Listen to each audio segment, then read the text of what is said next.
আব্দুল সামাদ এত বড় ওলি ছিল গো, মার কাছে আরজি করলো, মা আমি মদিনায় চলে যাই রে মা।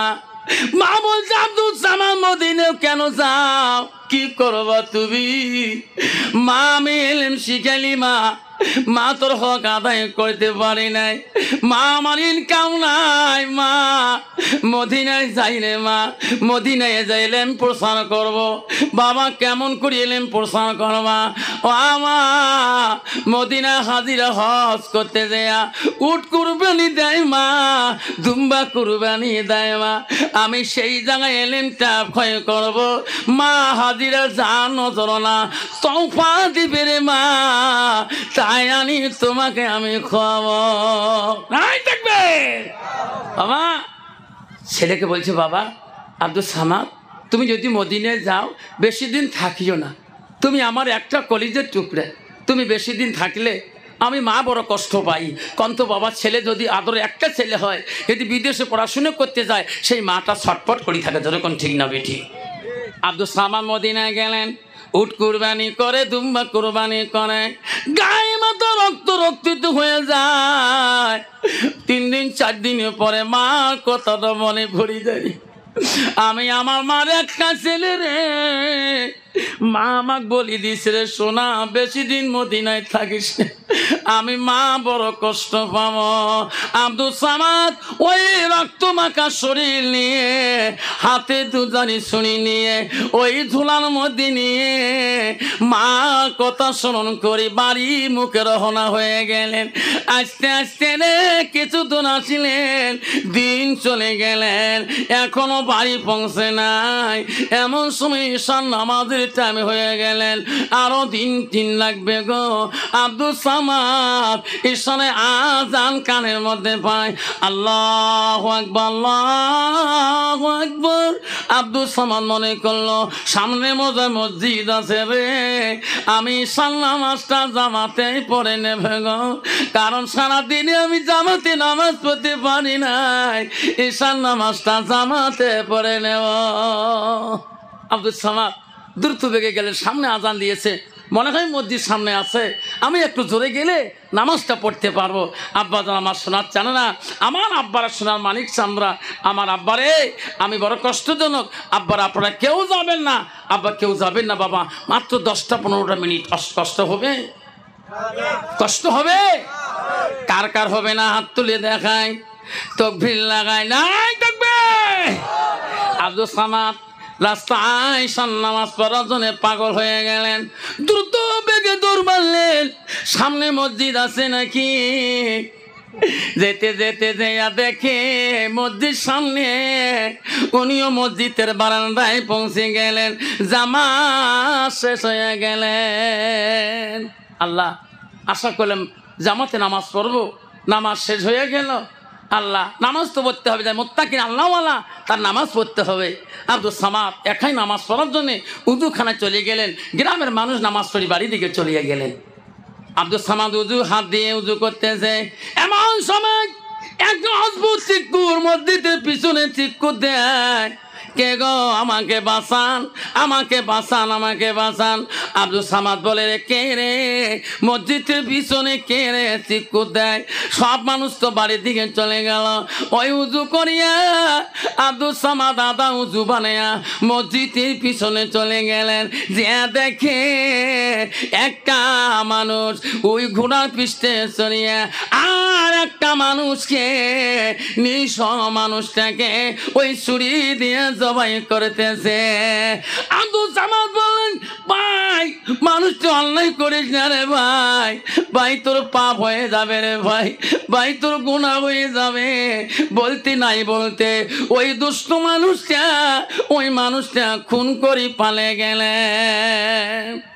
আব্দুল সামাদ মনে করলো আমি তো এই জায়গার মানুষ না, আমি নামাজ পড়তে যাচ্ছি, আল্লাহ মানুষটা খুন হয়ে গেল।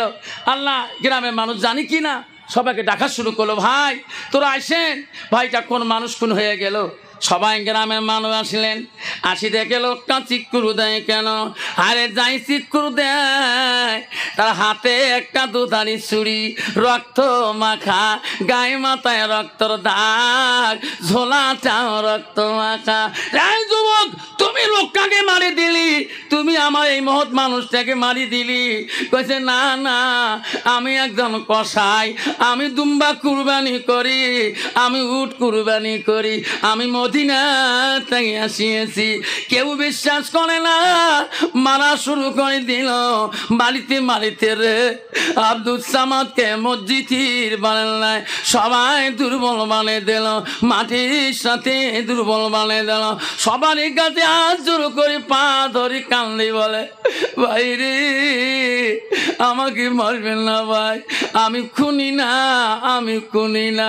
ও ভাই, আমার বাবা নাই, আমার ভাই নেই, আমার বোন নাই, আমার একটা মা আছে গো, আমার মাটাকে এক নজর মোড়ার আগে দেখতে দাও। সবাই মারা বন্ধ করিয়া আব্দুল সামাদকে হাতে রশি পায়ে রশি লাগাইয়া দেশের বাদশাহ দরবারে নিয়ে গেলেন।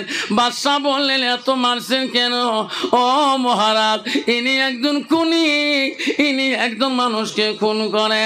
বাদশাহ বলছে কতল বিল কতল, কতলের বিপরীত হবে কতল। তোরা যাও, আমি বাদশাহ কাল সকালবেলা ফজরের নামাজ পড়ে এনাকে খুন করে দেও। তাই দিয়ে দিলেন। তোরা সাক্ষী মহারাজ, আমরা মনে নামাজি, আমরা পরহেজগারি, আমরা নিজে চোখে দেখিয়েছি। বাদশাহ বলল ঠিক আছে, তাদেরকে কাল খুন করে দেওয়া হবে। আব্দুল সামাদ বলছিলেন, আল্লাহ, আব্দুল সামাদ বলছিলেন ভাই রে আমার কেউ নাই, ও ভাই আমার কেউ নাই, আমার শুধু মাটা বেঁচে আছে। আব্দুল সামাদ বলেন মহারাজ আমি খুন করি নাই, আমি খুনির অপরাধী না। বাদশাহ বললেন আরে বেটা, কালকে ফজর বাদ তোকে দোখণ্ড করা হবে। ফজরের নামাজ হয়ে গেল, হাজার হাজার মানুষের কাছে বাদশাহ বলে দিয়েছে, আল্লাহ রসুল বলছে কাল কিয়ামতের ময়দানে 7 শ্রেণীর মানুষ আল্লাহর আরশের ছায়া তলে থাকবে। 1 নম্বর হলো ন্যায় প্রাণ বাদশাহ। বাদশাহ রায় দিয়েছে।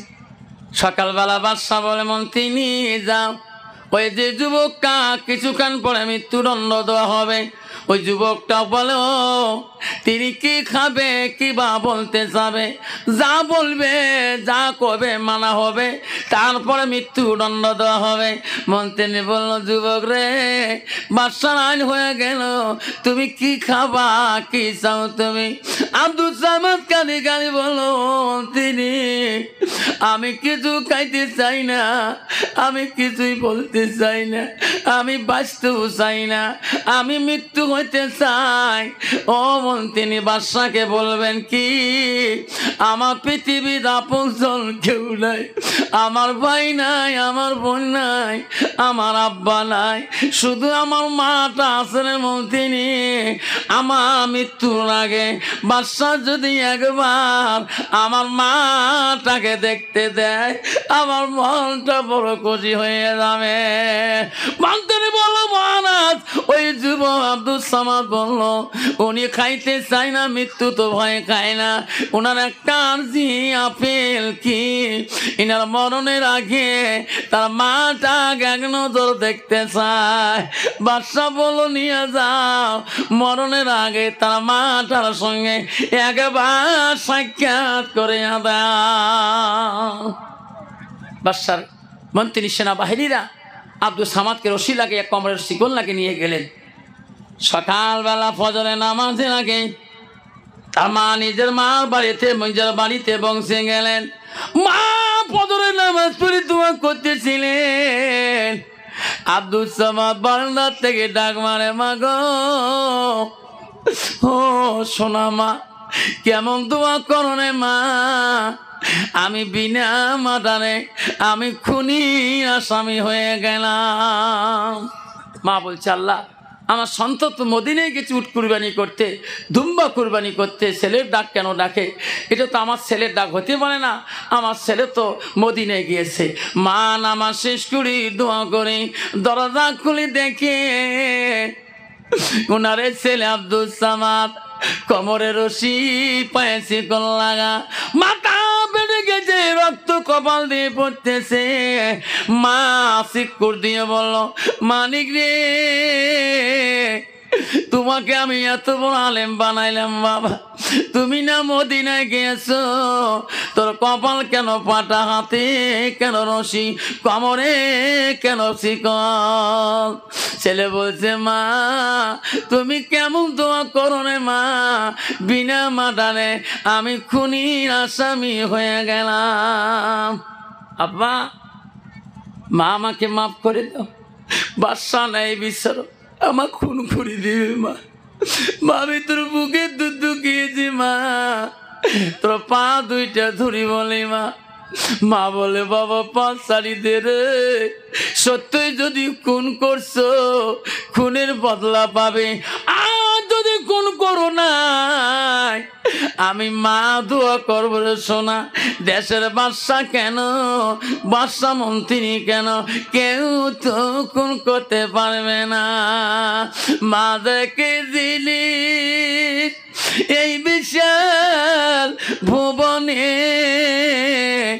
যখন দেখি মায়ের মুখ দুঃখ থাকে না মনে। রক্ত মাখা শরীর মা ডুবিয়েছিল ঘরে, হৃদয়ের গোপন জিনিস মা মুখে দিয়ে তোলে। আব্বা, মার চোখের পানি দিয়ে বুক ভিজে যাচ্ছে। মা বলছে, বাবা যা, তুই যদি অপরাধী করছো তো অপরাধের শাস্তি তোর ভুগতে হবে। ছেলে মাকে বলল, মা আজকে দিনটা শুধু তোমার চেহারাটা দেখার জন্য আসলাম, মা আর দুনিয়াতে দেখা হবে না মা, পরকালে দেখা হলে হবে, আমাকে জন্মের বিদায় দিয়ে দাও। আম্মা শোনা জানো না, আজকে সেই মহব্বতের মাটা তোকে ছাড়ি চলে গিয়েছেন। আজকে তোর মা মরণের তোকে দেখি দেখি কাঁদছিলেন, তোর বাপ তোর দিকে তাকে তাকে কাঁদছিলেন।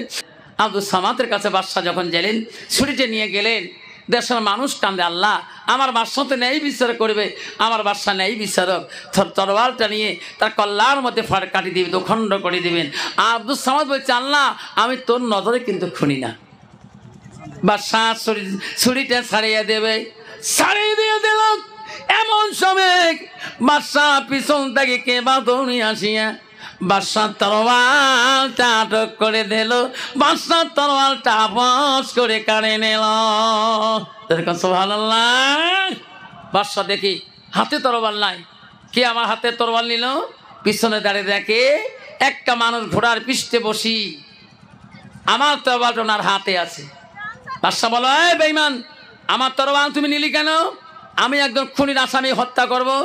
কইছে, মহারাজ উনি খুনির আসামি না। কে? ও মহারাজ, ওই মসজিদে ওই দিন আমি খুন করি পালাইছিলাম। মহারাজ গো, এই ভাই আমাকে বাধা দিছিলেন, আমি বাধা মানি নাই। ও মহারাজ, ওই মসজিদের খুনির আসামি আমি। মহারাজ ইনি একজন আলেম মানুষ, বড় বুজুর্গ মানুষ, এনার মা হলো আল্লাহর ওলি। মহারাজ এনাকে খুন করলে এনার মার হিসাবে আমি ধ্বংস হয়ে যাব। মহারাজ আমাকে খুন করে দেন, এনাকে ছাড়ি দেন। নাই দেখবে বাবা। আব্দুল সামাদের চোখের পানি নয়ন দিয়ে ছাড়ি দিয়েছে। বাদশা বলো, বাবারে আব্দুল সামাদ, আমার আসল আসামি আমার হাতের কাছে এসে গেছে। সত্যি বাবা তুই একজন আল্লাহওয়ালা, তুমি যাও, সত্যি তোর মা তোর উপরে বড় দয়ালু। আব্দুল সামাদ ওখান থেকে বেরিয়ে বাড়ি মুখে রওনা হলেন। মা সত্যি মা তুমি আমার জন্য দোয়া করছো রে মা, মা বাদশা আমাকে খুন করে নাই রে মা। লাইট থাকবি মা।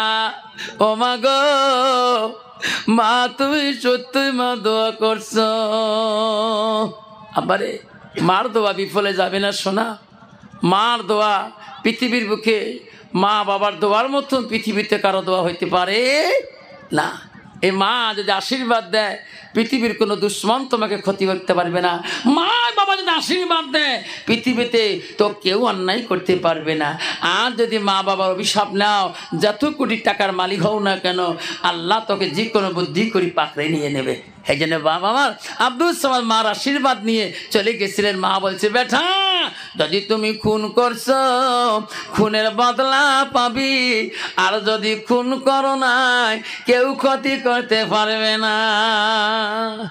বাবা শোনা রে, আমি যদি অন্যায় না করি, আমার মা যদি আশীর্বাদ করে, আমার মা আশীর্বাদ করলে দুনিয়ার মানুষ আমাকে কিছুই করতে পারবে না। যখন ঠিক না ঠিক আল্লাহ বলে দিচ্ছে, বান্দা আমার ইবাদতের পরে ওয়াবিল ওয়ালিদাইনি ইহসানান, তুমি তোমার মা বাবার সঙ্গে সৎ ব্যবহার করো, সৎ ইহসান করো, সৎ আচরণ করো।